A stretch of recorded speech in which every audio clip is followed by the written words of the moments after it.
El tema de hoy, sistema urinario. El sistema urinario es un sistema que tiene por función sencillamente la de filtrar la sangre. Entonces, todo lo bueno de la sangre vuelve a pasar otra vez al torrente y todo lo que debe ser eliminado se acumula a nivel de los riñones, porque los riñones son los que filtran esta sangre. Los riñones al filtrar entonces acumulan lo que posteriormente van a tener que ser eliminados del cuerpo a través de un producto que se denomina orina, el orín, simplemente así. Este orín posteriormente es llevado de los riñones a través de una serie de vías denominadas vías urinarias que están formadas por los cálices y por la pelvis renal hasta dos conductos sumamente largos de aproximadamente 30 centímetros denominados uréteres. Estos uréteres son los responsables de transportar la orina de los riñones hasta un reservorio muscular, hasta la vejiga urinaria, la cual se ubica en la pelvis menor, en la cavidad pelviana. ¿Cuál es la función de este reservorio? Su nombre lo indica, es acumular la orina hasta que llegue el momento de ser eliminada. ¿Y cómo es eliminada? A través de un conducto denominado uretra. La uretra es el conducto que comunica la vejiga urinaria, donde se acumula la orina, para posteriormente ser eliminada al exterior. Resumiendo, el sistema urinario está formado entonces por dos riñones, por dos uréteres, por una vejiga urinaria y por una uretra. Todo esto tiene por función filtrar la sangre y eliminar el resto. Vamos a hablar ahora de los riñones. Los riñones son dos estructuras ubicadas por detrás del peritoneo. En la región lumbar es la parte posterior prácticamente de la cavidad abdominal. El peritoneo vendría a ser como una membrana serosa que es la responsable de cubrir a todas las vísceras, a los intestinos, al estómago, al intestino grueso, todos esos son cubiertos por el peritoneo. Vamos a hablar un poquito de su configuración externa y aumentamos el tamaño. Tenemos dos riñones, uno a la derecha y otro a la izquierda. Ambos presentan una forma bien característica, una forma de haba, o conocida normalmente como poroto. Tiene una forma de poroto. La consistencia es una consistencia firme, es duro. Al palpar, presenta esa consistencia muy diferente a la consistencia que presentan los pulmones, por ejemplo. Acuérdense que los pulmones eran flácidos y eran sumamente elásticos. Los riñones son sumamente firmes en cuanto a la palpación, en cuanto a la consistencia. Color, presentan un color rojo violáceo. Tamaño, de largo miden 10 centímetros, de ancho miden 5 centímetros y en sentido anteroposterior, es decir, a nivel de su espesor, aproximadamente 3 centímetros. No son tan grandes estos órganos. Peso, aproximadamente como término medio, cada uno de los riñones pesa 170 gramos. Vamos a hablar de las caras. Los dos riñones presentan dos caras. La cara que ustedes están observando en este momento, vamos a ver uno de ellos. La cara que ustedes están observando es la cara anterior. Es la cara que mira hacia adelante y ligeramente hacia afuera. Tiene una superficie abollonada. Si ustedes observan la aplicación van a ver que presentan muchas superficies convexas separadas entre sí. A eso es lo que se denomina superficie abollonada. Es convexa en todo sentido y como les dije, presentaba una dirección hacia adelante y en sentido lateral. Si cambiamos de dirección, lo que vamos a ver en este momento es la cara posterior. La cara posterior, a diferencia de la cara anterior, es una cara casi plana. Así de sencillo. Característica principal de esta cara es casi plana. Aparte de presentar estas dos caras, cada uno de los riñones también presentan dos bordes. El primer borde es convexo de arriba para abajo y reúne en sentido lateral la cara anterior con la cara posterior. Lo que marco representa la ubicación del borde lateral. Como ustedes pueden ver, es totalmente convexo y reúne ambas caras.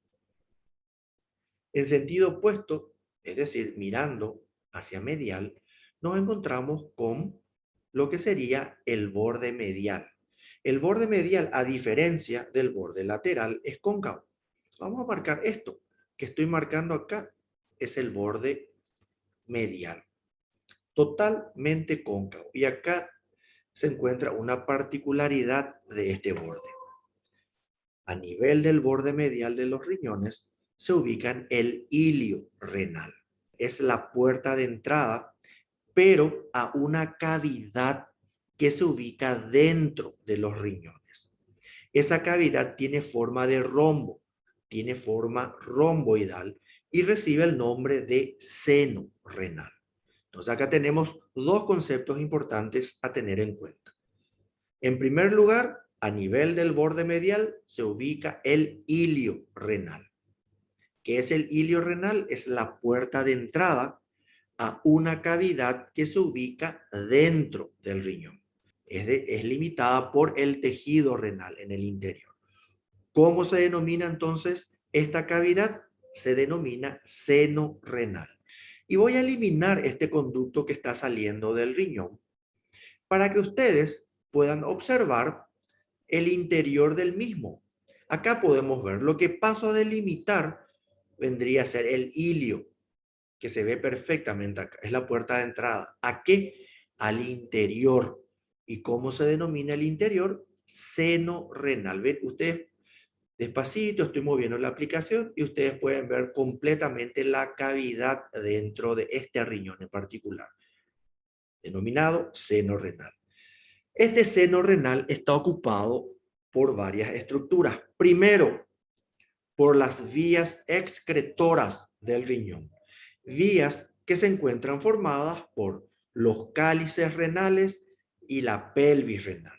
Son las que transportan la orina del riñón hasta los uréteres, como les dije en un principio. Aparte de estas vías renales, también nos encontramos con los elementos vasculonerviosos de la raíz del riñón.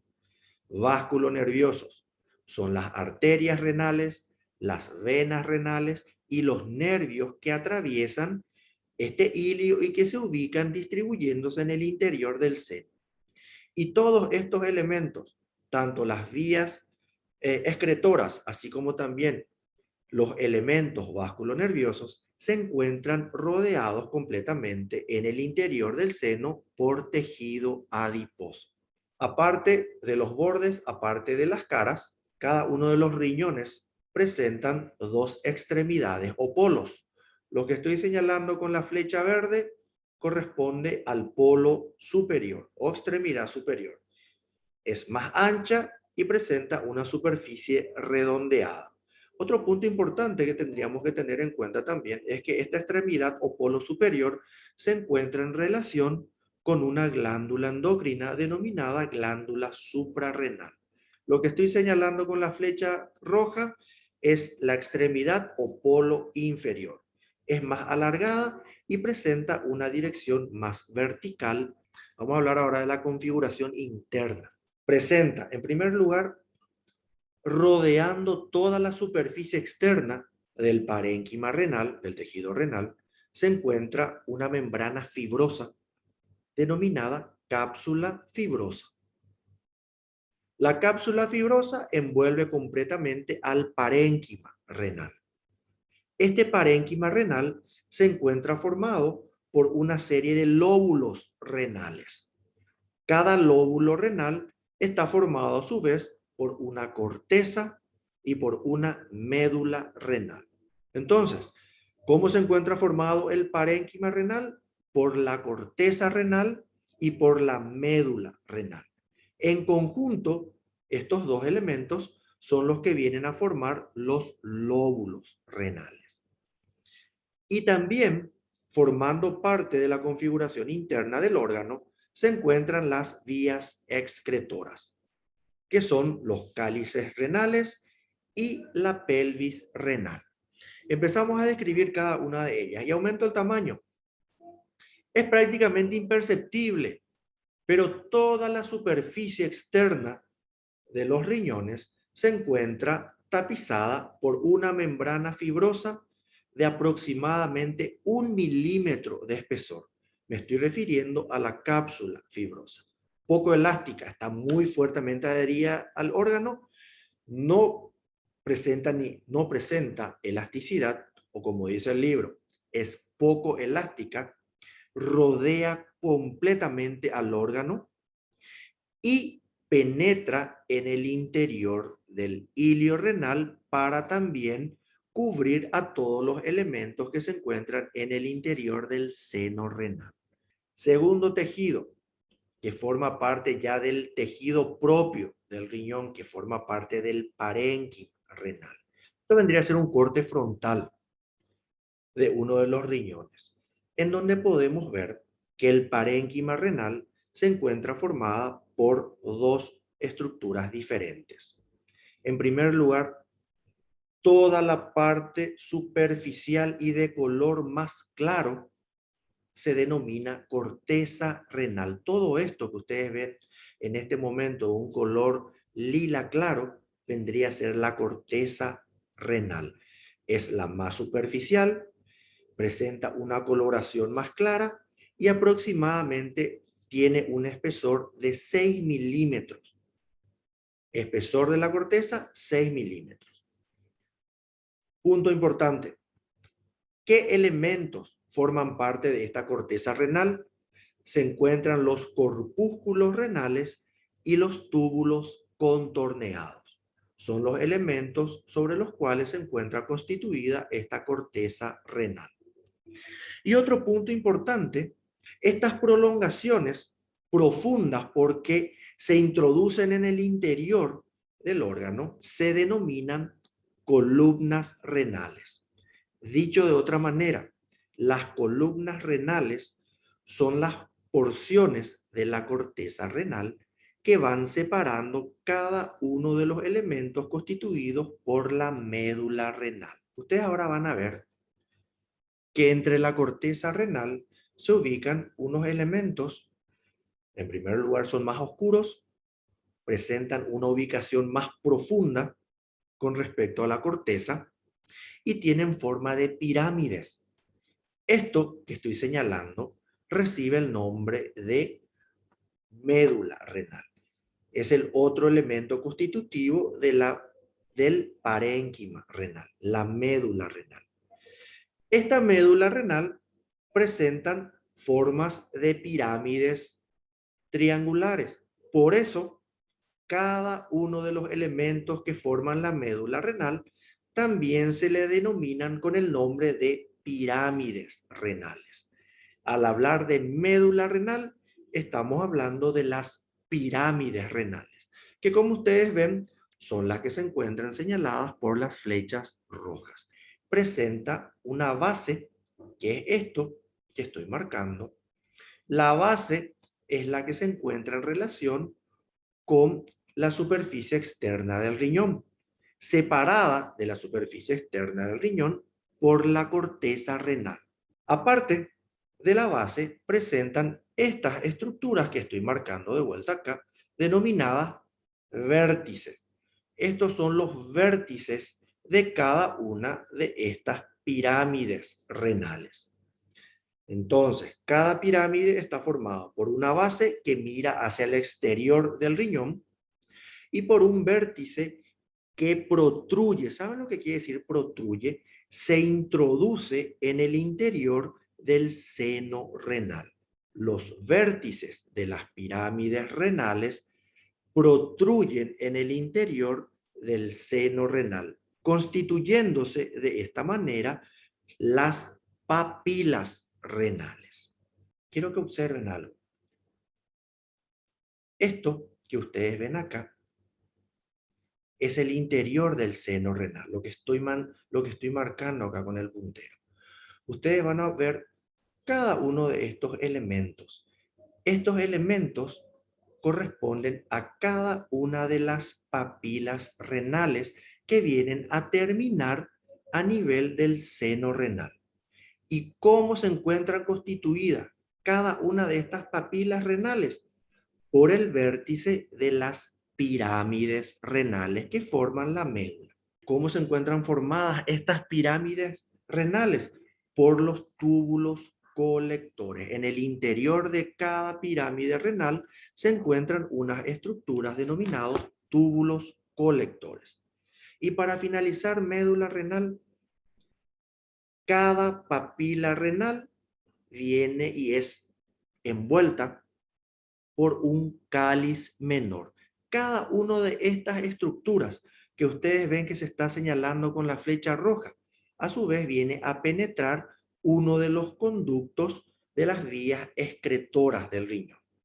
Cada papila renal penetra en el interior de un cáliz menor, que después vamos a describir dónde se ubican los cálices menores. Para finalizar esta parte, vamos a volver otra vez a devolver al riñón su forma característica y le voy a transparentar. Lo que ustedes están observando acá son las pirámides renales. Fíjense la forma piramidal que presentan cada una de estas médulas, de ahí el nombre. Y no se olviden, cada vértice de cada pirámide termina finalmente introduciéndose en el seno renal y constituyen las papilas renales. Y cada papila renal penetra a uno de los cálices menores. Para finalizar, parénquima renal, vamos a hablar de los lóbulos renales. ¿Cómo se encuentra formado un lóbulo renal? Se encuentra formado por una pirámide renal y la corteza renal que rodea a esa pirámide renal. Y en término medio, cada riñón presenta alrededor de 9 lóbulos. Es decir, un riñón normal presenta aproximadamente 9 pirámides renales, ya que cada lóbulo está formado por una pirámide, y si hay 9 lóbulos, quiere decir que un riñón normal va a tener aproximadamente 9 pirámides renales. Terminamos la parte correspondiente a parénquima renal. Vamos a hablar ahora de las vías excretoras. Y estas vías excretoras son las responsables de llevar la orina hasta los uréteres. Las vías excretoras se clasifican en dos grupos: los cálices renales y la pelvis renal.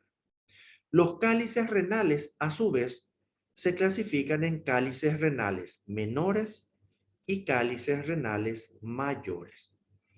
Y vamos a transparentar este riñón, estos conductos membranosos que vienen y se insertan alrededor de cada una de las papilas renales, constituyen los cálices renales menores. Entonces, ¿dónde se ubican estos cálices renales menores? Alrededor de cada papila renal. Flecha verde. Fíjense cómo estos cálices menores, a su vez, vienen y se unen entre sí, formando unos conductos más grandes. Estos conductos que se forman por la desembocadura de los cálices menores son los que se denominan cálices mayores. Y por último, para finalizar, cada uno de estos cálices mayores, que acá marco uno, acá marco otro y acá marco otro, cada uno de los cálices mayores finalmente vienen a terminar uniéndose a un conducto que presenta forma de embudo. Todos los cálices mayores desembocan en el conducto que se ubica en el interior del seno renal. Ese conducto es lo que se denomina pelvis renal. Otro punto importante a tener en cuenta es que entre todas las vías excretoras, la pelvis renal es la que atraviesa el ilio renal para finalmente venir a unirse a este nivel. Voy a cambiar el color del uréter. Ahí está. Para venir finalmente a unirse al urete correspondiente. ¿Cómo se denomina la unión entre la pelvis renal y el uréter? ¿Cómo se denomina esta unión que estoy señalando con la flecha? Se denomina unión pielo-ureteral. Ahora vamos a hablar un poquitito sobre topografía. Están situados en dos fosas, denominadas fosas lumbares. ¿Dónde se ubican estas fosas lumbares? Entre la última vértebra torácica y las primeras dos vértebras lumbares. Y como les dije en un principio, por detrás del peritoneo. Entonces, vamos a cambiar de color. Vamos a cambiar de color a la última vértebra torácica, que vendría a ser la número 12, y le damos otro color a las primeras dos vértebras lumbares. Fíjense cómo entre la última torácica y las dos lumbares se ubican estas fosas lumbares que alojan a los dos riñones, en primer lugar. Segundo lugar, otro punto de referencia también. El ilio renal y la pelvis renal corresponden al espacio que separa la apófisis transversa de la primera con la apófisis transversa de la segunda vértebra lumbar. Vamos a volver otra vez a marcar. Esto vamos a marcar con dos líneas rojas. Estoy señalando la ubicación de las apófisis transversas de la primera vértebra lumbar. Estoy señalando con otra línea las apófisis transversas de la segunda vértebra lumbar. Fíjense cómo entre esas dos líneas paralelas entre sí, más o menos se ubican los dos ilios renales, así como también la pelvis renal. Pero fíjense otro punto muy importante a tener en cuenta. ¿Cuál es? Que el riñón derecho se encuentra más por debajo que el riñón izquierdo. ¿Cuánto vendría a ser aproximadamente esa diferencia?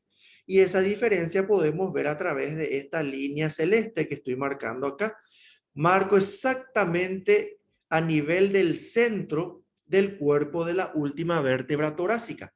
Fíjense que la diferencia en cuanto a altura entre el riñón derecho y el riñón izquierdo es aproximadamente la altura de media vértebra. Y acá viene la pregunta, ¿cuál es el motivo? Porque el riñón derecho está más bajo que el riñón izquierdo. No estoy ¿Cómo, profe? segura, profe, pero no es porque está el hígado. Perfecto, María Paula. Porque el hígado se encuentra hacia el lado derecho. Es un órgano, es una glándula tan pesada que hace que el riñón derecho se encuentre más por debajo que el riñón izquierdo. Y ustedes acá pueden ver perfectamente. Esto que ustedes ven acá corresponden a los uréteres. Son conductos que comunican la pelvis renal, que es una de las vías excretoras del riñón, con la vejiga urinaria. Vamos a hablar un poquito del trayecto y dirección. Se originan a nivel de la región lumbar, donde se encuentran justamente los riñones. Se extiende desde la pelvis renal, unión pielo-ureteral, ubicada aproximadamente a nivel de la primera y segunda vértebra torácica, como vimos ya, hasta el fondo de la vejiga urinaria. Coloco en esta posición, aumento un poquito el tamaño, forma y calibre. Es un conducto muscular de aproximadamente 30 a 35 centímetros de largo. Y por supuesto, y es solamente lógica, el uréter izquierdo es más largo que el uréter derecho. Y ya saben por qué. Porque el riñón derecho está más bajo que el riñón izquierdo. El diámetro, la luz, el interior de cada uno de los uréteres, no sobrepasa de 6 a 8 milímetros. Y aparte de eso, presenta también unos movimientos peristálticos. Son movimientos ejecutados por las paredes internas de estos conductos, los cuales están revestidos por una capa muscular lisa. Capa muscular lisa, ¿qué quiere decir lisa? Que las contracciones de estas fibras musculares no son controladas por nuestra voluntad. Sus contracciones son de manera refleja, de manera automática. Y estos movimientos peristálticos son los movimientos que hacen posible que la orina pase de la pelvis hasta la vejiga. Hablamos un poquitito de su estructura. Cada uréter está formado por una capa externa denominada túnica adventicia. Esta túnica adventicia es la que se rodea posteriormente con el peritoneo de la cavidad abdominal. Esta túnica adventicia se prolonga alrededor del conducto hasta su terminación, desde su inicio hasta su terminación. Es la primera túnica, es la más externa. Túnica media es la túnica muscular, que se encuentra formado por tres tipos de fibras musculares lisas: fibras de dirección circular, fibras longitudinales internas y fibras longitudinales externas. Y para finalizar, el interior de este conducto se encuentra tapizada por la túnica mucosa. Es una túnica lisa, es una túnica totalmente regular y se la denomina generalmente con el nombre de urotelio. La mucosa que reviste internamente a los uréteres se conocen con el nombre de urotelio. Con esto finalizamos esta primera descripción del sistema urinario. El siguiente video vamos a describir la vejiga urinaria y el uréter.